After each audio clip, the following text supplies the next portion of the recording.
Bonsoir à tous et merci de votre fidélité. Autant d'informations sur RTI2, la chaîne la plus proche de vous. À la une de l'actualité pour l'année 2023, les populations expriment leurs vœux et espèrent le meilleur pour la Côte d'Ivoire. Et puis hors de chez nous au Sénégal, un mois après, justice a été rendue ce jour. 6 mois de prison ferme pour les députés agresseurs d'Ami Ndiaye.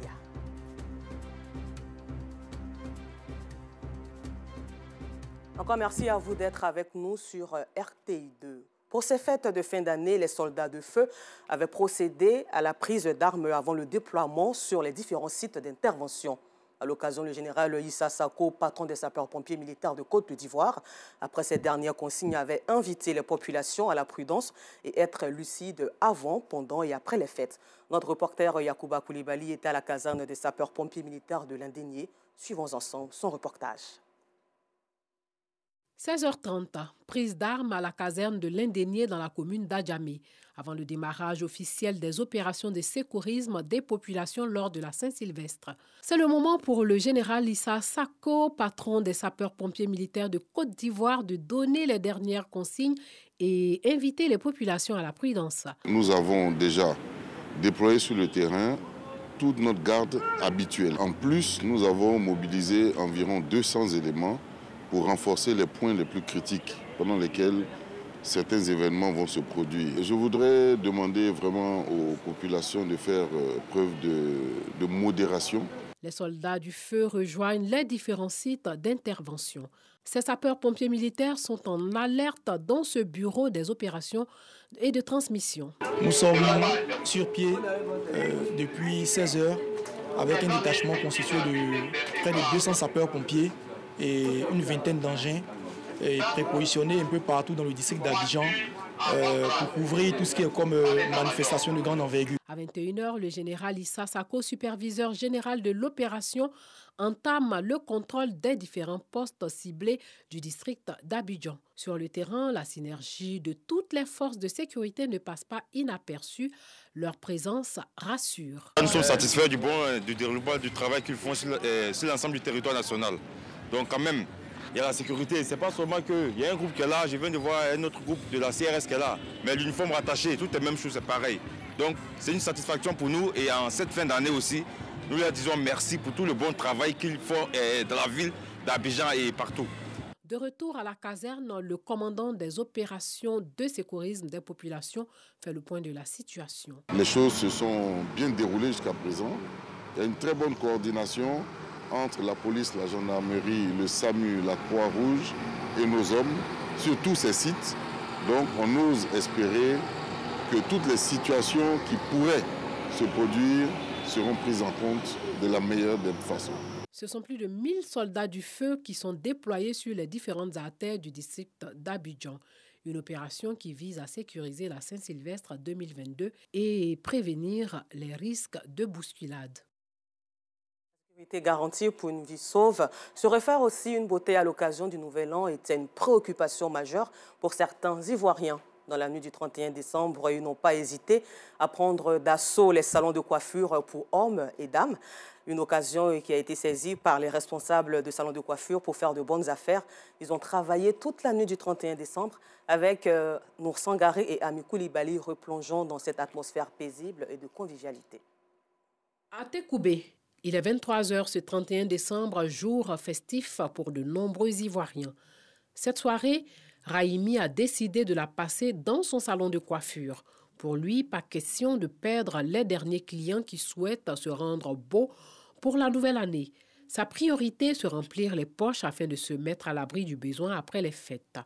Aujourd'hui, comme ça, c'est nos jours de travail parce que après la fête, le travail, ça sera bizarre. Souvent, il n'y a pas assez de clients. Je préfère chercher mon argent au lieu d'aller fêter. Parce que le travail nourrit son homme. Tous ceux qui vont aller fêter aujourd'hui, demain, ça sera bizarre. À Agban Village, toujours dans la commune d'Atekoubé, Rodrigue s'attelle à répondre aux besoins de sa clientèle. Et depuis matin de la coiffure, c'est demain à 6 h je dois rentrer. Junior est dans la file d'attente. Il veut impérativement se faire couper les cheveux. Je suis venu à 6 h, il est occupé, il n'est pas au boulot, il est revenu encore. C'est pareil. Il va attendre quand il va finir pour tout le monde, il va me coiffer. Demain, je sais qu'il serait plus pris encore. Non loin de là, ce salon de coiffure pour dames ne désemplit pas. Les clientes se succèdent. Josiane, hier pour une pédicure, manucure. Demain, c'est le premier, donc il faut forcément se rendre belle aujourd'hui, pour la fin d'année. Se refaire une beauté à l'occasion du Nouvel An, une préoccupation majeure pour beaucoup d'Ivoiriens. Normal, la beauté ne se résume pas qu'aux beaux vêtements. La coiffure vient rehausser le tout. Et pour la fête, les Ivoiriens, à l'instar des autres populations du monde, ont célébré la Saint-Sylvestre, une fête qui marque la fin de l'année en cours, puis annonce le début d'une nouvelle année. Une célébration qui diffère selon les préférences de tout un chacun. Certaines populations se sont ruées dans les bars et maquis. D'autres, par contre, ont préféré rester dans le cocon familial pour vivre cette traversée. C'est reparti avec Nour Sangaré et Ami Koulibaly. 31 décembre, jour de la Saint-Sylvestre. La ville d'Abidjan grouille de monde. Normal, c'est le dernier jour de l'année. C'est un jour pas comme les autres pour Mariam et son petit ami. Venus de la commune d'Anyama, ils ont décidé de célébrer ce jour dans un espace de divertissement dans la commune d'Abobo. Comme aujourd'hui, à 31, on est venu fêter un peu, changer un peu d'air. À la maison, c'est ennuyeux, on doit sortir, voir beaucoup de choses. Et puis, il y a les bons coins ici aussi. Ici, c'est plus ambiancé et puis il y a une convivialité en tout cas qui est bien intéressante par rapport à la maison. Comme Mariam et son petit ami, nombreux sont ces jeunes qui ont pris d'assaut bar et maquis cette nuit de la Saint-Sylvestre. D'autres, par contre, ont préféré célébrer ce 31 décembre ailleurs. C'est le cas de Kader et ses amis qui ont opté pour une célébration dans leur quartier autour d'un thé et des brochettes. Ils veulent ainsi se mettre à l'abri de tout danger. Je n'ai pas trop sorti vu que souvent il y a les feux d'artifice, les pétards, rester au quartier et puis profiter de cet instant. Nous avons acheté 10 kilos de foie et puis 2 poulets, puis manger ensemble. Prier aussi pour que l'année qui vient soit une année meilleure, une année de bonne foi, une année de bonne santé. Le thé vient accompagner la viande pour bien digérer aussi. Plus loin, dans la commune de Makori, au domicile de Ouattara, l'ambiance est festive.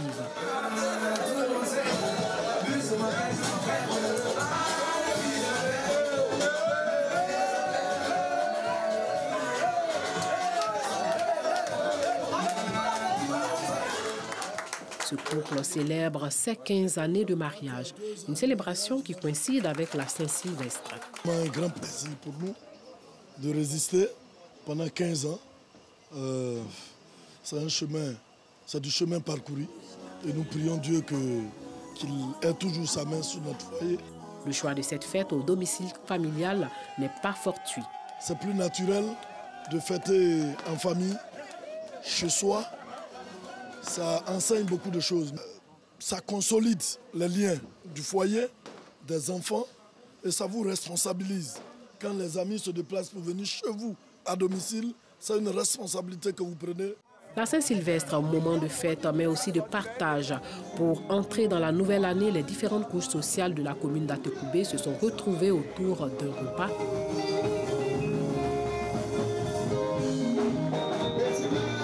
Aujourd'hui, vous voyez, tout le monde est réuni, tout le monde est là, tout le monde est présent. Vous voyez la jeunesse, vous voyez les femmes, vous voyez les doyens. Aujourd'hui, c'est ce que nous recherchons. Dans les espaces de divertissement, au quartier ou dans le cocon familial, les Ivoiriens ont célébré la Saint-Sylvestre dans un esprit de partage et de convivialité.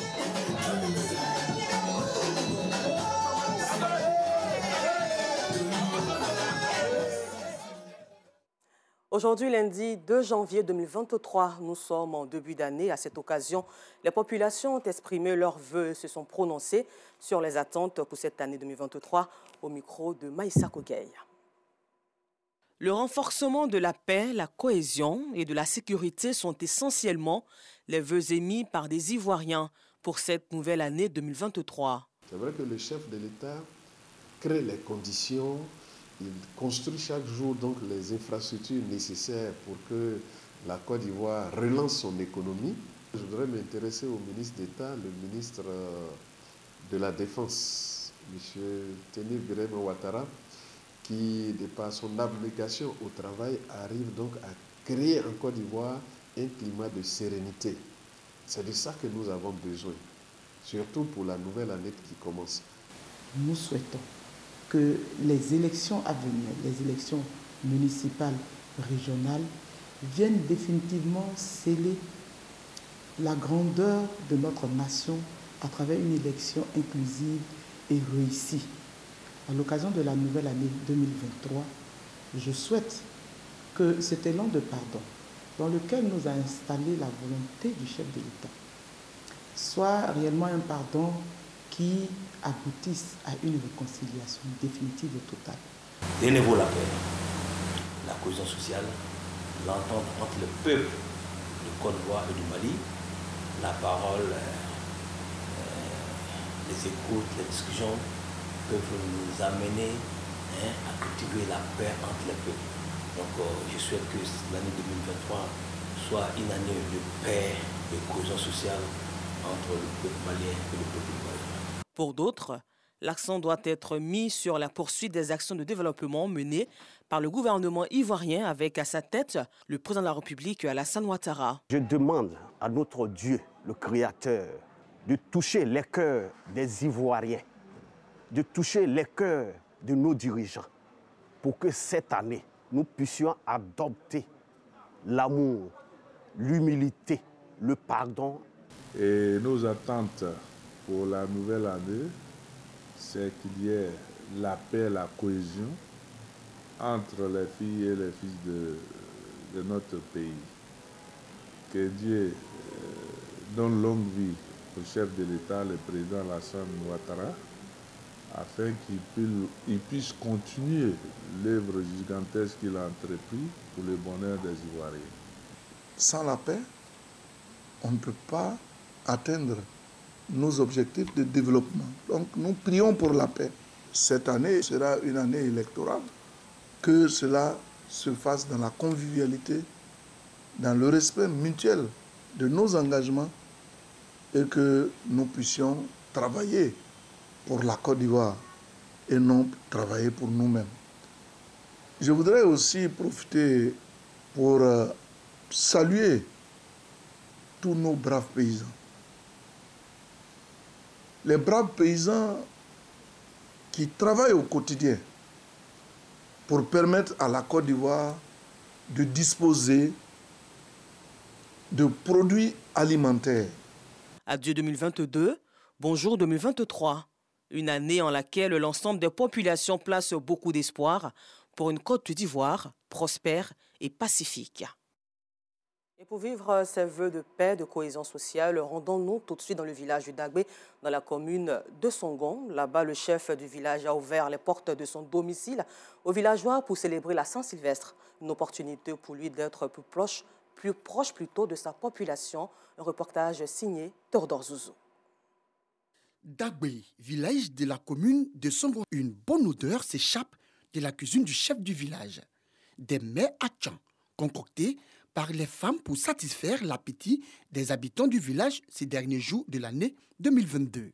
On fait de la grillade, on fait des soupes, que tout le monde puisse se retrouver dedans. C'est la fête chez le chef Nangui. Les invités dansent et laissent libre cours à leur joie.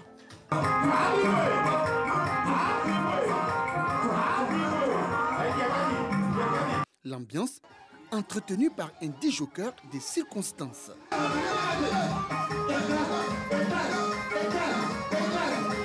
Il faut savoir apporter ce qu'on connaît, ce qu'on a aux autres.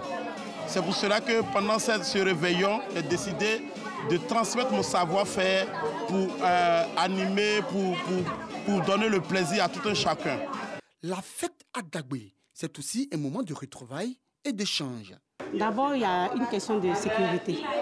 Parce que dans les maquis, vous savez, il y a tellement ces histoires de bouteilles cassées, de verres, des palabres. Entre en famille, vous voyez qu'il n'y a pas de palabres. Il y a une harmonie, il y a une solidarité qui est là. Donc, en famille, c'est meilleur. C'est la meilleure des fêtes. Le garant des us et coutumes, lui-même, danse en compagnie des villageois. Il en a profité pour leur prodiguer de sages conseils. Toute chose qui dénote de sa volonté d'être accessible. C'est un privilège alors d'entrer dans la nouvelle année et cela se célèbre. Il faut le célébrer avec les proches, avec la famille. Et pour moi, la famille, c'est les amis, c'est le village. Et c'est aussi l'occasion de célébrer le vivre ensemble. La célébration de la Saint-Sylvestre est devenue une tradition à Songo-Dagbe et permet aux chefs d'être à l'écoute des populations. Nous restons à Dagbe, dans la commune de Songon, pour vivre le bonheur de recevoir des cadeaux. Songon Dagbe. Dans cette maison vit Clémentine Nanandi, sa fille et ses 3 petits-enfants. Cette grand-mère a du mal à leur faire plaisir en cette période de fête de fin d'année. C'est dans cette maison cassée que je vis, puisque je n'ai pas quelqu'un pour dire « Ah, je vais te donner l'autre maison » ou bien « Je vais construire l'autre maison pour toi ». Donc je suis dedans comme ça. Avec les enfants, ce qui est sûr, on n'arrive pas, mais quand on prie bon Dieu aussi, si quelqu'un nous donne au moins, si on ne nous donne pas aussi, même si c'est 1 jour, 2 jours, 3 jours, on reste comme ça. La situation d'Edwige est tout aussi moins reluisante. Il n'y a pas l'argent, voilà pourquoi je suis à la maison. Il n'y a pas d'habit pour porter, voilà pourquoi je suis à la maison. C'est quand il allait à l'école, ils l'ont donné, c'est ça, j'ai dit, je vais laver avant qu'on parte à la fête. Fort heureusement pour ces 2 femmes, c'est leur village qui reçoit les émissaires du ministre-gouverneur, Begré Mambé, dans le cadre d'une action de solidarité. Un enfant qui n'a pas de cadeau, qui voit l'enfant d'un riche ou l'enfant d'un homme aisé avoir le cadeau, ça fait de la frustration. Plusieurs villages de la région recevront des jouets pour les tout-petits. Nous allons mettre les véhicules pour partager les cadeaux aux enfants démunis. Et c'est pour ces villages et campements, c'est pour cette raison que nous sommes à ses côtés. Clémentine retrouve le sourire à la vue de tous ses présents. J'ai dit merci à celui qui m'a offert ce cadeau-là, parce que je ne m'attendais pas à ça. Merci beaucoup, que Dieu lui garde. Cette action de générosité est fort appréciée. Je voudrais dire toute notre reconnaissance, toute notre gratitude que notre village ait été choisi pour cette action très noble, qui est de partager avec la population, qui est de prendre soin de la population. C'est une très bonne initiative et ça mérite d'être accompagné. Ces gestes de solidarité, une tradition dans la sous-préfecture de Songon. Ils participent à la consolidation du vivre ensemble. Au chapitre santé, très bonne nouvelle pour les populations de la région de Lamé. L'association humanitaire pour la lutte contre la souffrance a offert un conteneur de matériel biomédical au district sanitaire d'Azopé. Alassane Boparguin y était pour RTI2. Humanitaire pour la lutte contre la souffrance a fait don d'un conteneur 40 pieds de matériel médical aux structures sanitaires de la ville d'Azopé. On a vu aussi que c'est une ville qu'on doit vraiment aider au niveau de la santé, parce que quand on attend l'argent, c'est la santé. Quand on attend je vais me marier, tu es en bonne santé. Je vais à le travail, tu es en bonne santé. Donc la priorité, c'est la santé avant tout. Donc nous, on a préféré focaliser sur la santé. Voilà notre ONG qui est là, qui représente la santé. Le président de l'ONG aussi, M. So, nous a beaucoup encouragé de venir tous à Azopé pour venir voir leurs besoins et voir comment il faut développer cette ville. L'association humanitaire pour la lutte contre la souffrance entend ainsi contribuer à aider les populations à avoir des soins de qualité dans les hôpitaux. C'est une joie pour moi de représenter le président de la région. Vous pouvez la question de savoir c'est quelle joie ça procure. Je pense que tout à l'heure, M. Dramer le disait, c'est dans le domaine de la santé, c'est vraiment assez sensible. La santé, il n'y a rien de tel. Tout part de la santé. Et donc, si toute action à l'endroit de la santé, au niveau de la région de Lamé, nous sommes preneurs. Et l'ONG, effectivement, nous a fait cet honneur de choisir notre région pour nous envoyer ce matériel-là que vous voyez. Je pense que c'est un bonheur pour la population. L'organisation, qui a fait de la santé et du social son domaine d'action, entend dans les mois à venir offrir d'autres matériels médicaux à la région de Lamé et aux autres villes de la Côte d'Ivoire. Nous vous le disions en titre, hors de chez nous, un mois après que la députée sénégalaise Amine Diaye a été agressée physiquement par 2 collègues à l'Assemblée nationale. Ces derniers ont écopé ce lundi 2 janvier de 6 mois de prison ferme. Et puis en Europe, la Russie a reconnu ce lundi la mort de 63 de ses soldats en Ukraine tués dans une frappe de territoire séparatiste dans l'est du pays. Selon le ministre russe de la Défense, les militaires ont été tués dans l'explosion de 4 missiles tirés par les systèmes HIMARS, une arme fournie par les États-Unis d'Amérique aux forces ukrainiennes. Encore merci à vous, bonne heureuse année 2023 et bonne suite de programme sur RTI2, la chaîne la plus proche de vous.